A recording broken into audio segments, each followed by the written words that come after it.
Hey, what's going on, everybody? My name is Matt Jarbo. This is 3 Buck Theater, hopefully one of your many sources for movie news around the interwebs. Soon it will be your number one source, but right now I'm not getting too ahead of myself.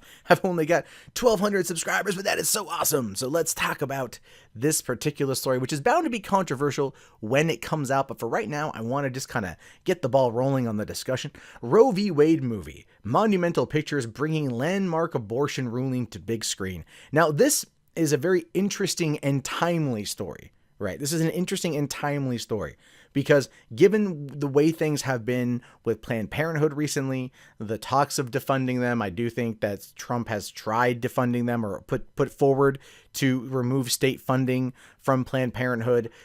People are going to be wanting to tell this story, and it is an interesting tale. It is one that has shaped the United States for the past nearly 50 years. So it says here, Alison Owen and Deborah Hayward's Monumental Pictures is set to bring the landmark decision of Roe v. Wade, the 1973 U.S. abortion ruling that paved the way for women to have safe and legal abortions, to the big screen.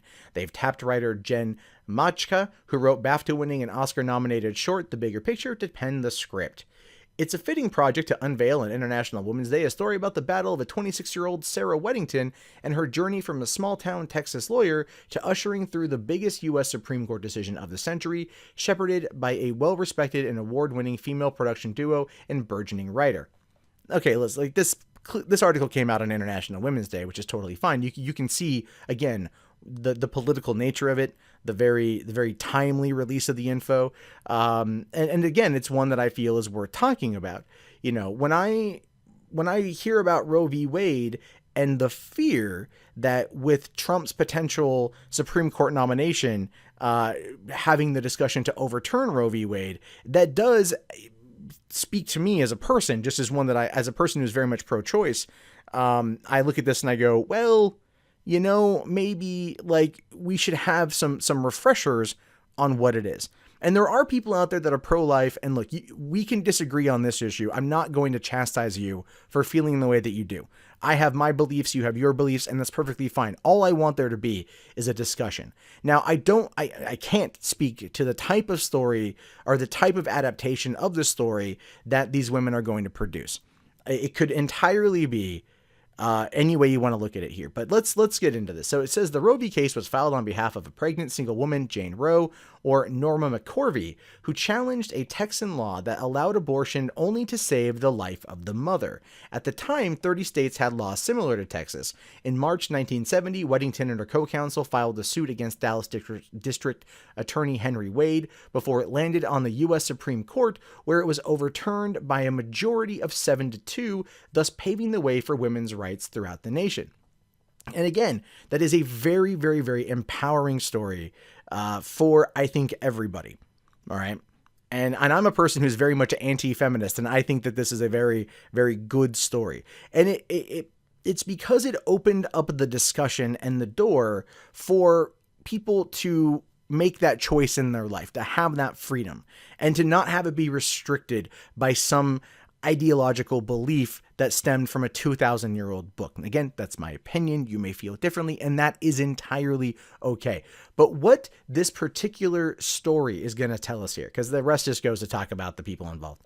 What it's going to tell us here is, or I should say, how it's going to be received is all about how they choose to tell the story, right? And how these women are wanting to present it. If it's presented in a way where Henry Wade is a complete misogynistic, sexist, pro-life, right-wing fundamentalist Christian, and Norma McCorvey and everything is, you know, this kind of like doe-eyed, good-spirited, you know, whatever, girl next door type, then I'm going to have a little bit of issue. And not that those people aren't like that. I personally have no fucking idea.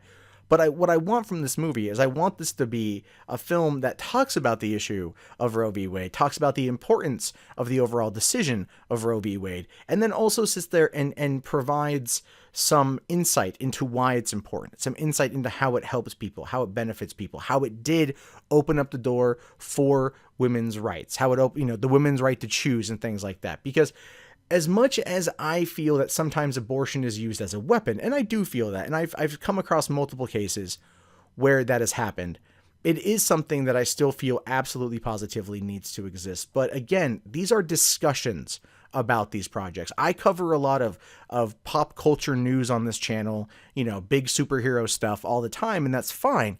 But a project like this is one that I want to have an actual honest talk about with people. Because if you are against it, why? If you are for it, why? What kind of story? How do you want it to be presented? See, me personally, I'm a very fact-based person. I'm a very logical and rational-minded person. So for me, when I see a story like this to present it, I don't want this presented in the standard Lifetime movie way. I don't. I would rather this particular movie be presented as a pseudo-documentary. Now, granted, documentaries, much like Lifetime movies about certain things, are definitely slanted to the direction of the person telling the story. But with documentaries or a pseudo-doc, you at least have an idea that you have a hope, I should say, that they're trying to be as objective as humanly possible. While I do completely agree that the victory of Roe v. Wade benefited women, I would like to also see the other side. I would like the other side to be represented equally in this case. Because yes, at the end of the day, we know who's going to win this story. We know, David versus Goliath, that the Supreme Court's going to come in and slay Goliath. Like, we know that's going to happen. So the ending's already there. But what I want them to show is the human story involved of the people, why they felt the way that they felt, why they were the way that they were. Both Henry Wade and Norma McCorvey, why they were who they were. And not slanted and not trying to make Henry Wade and his supporters out to be, fucking torch and pitchfork bearing fundamentalists because they don't think, women should have that right.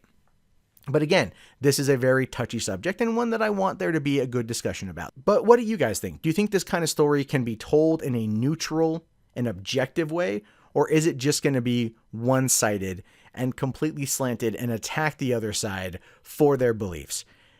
These are things I want to know, so go ahead and write them down in the comments. My name is Matt Jarbo. This has been 3 Buck Theater. I hope you guys liked the video. If you do, please toss it a thumbs up. If you don't, that's fine with a dislike. I'm cool with that too. Subscribe if you're new to the channel. Check back often for more movie news and commentary from me. I will talk to you guys later. Have yourself a fantastic day, and peace out.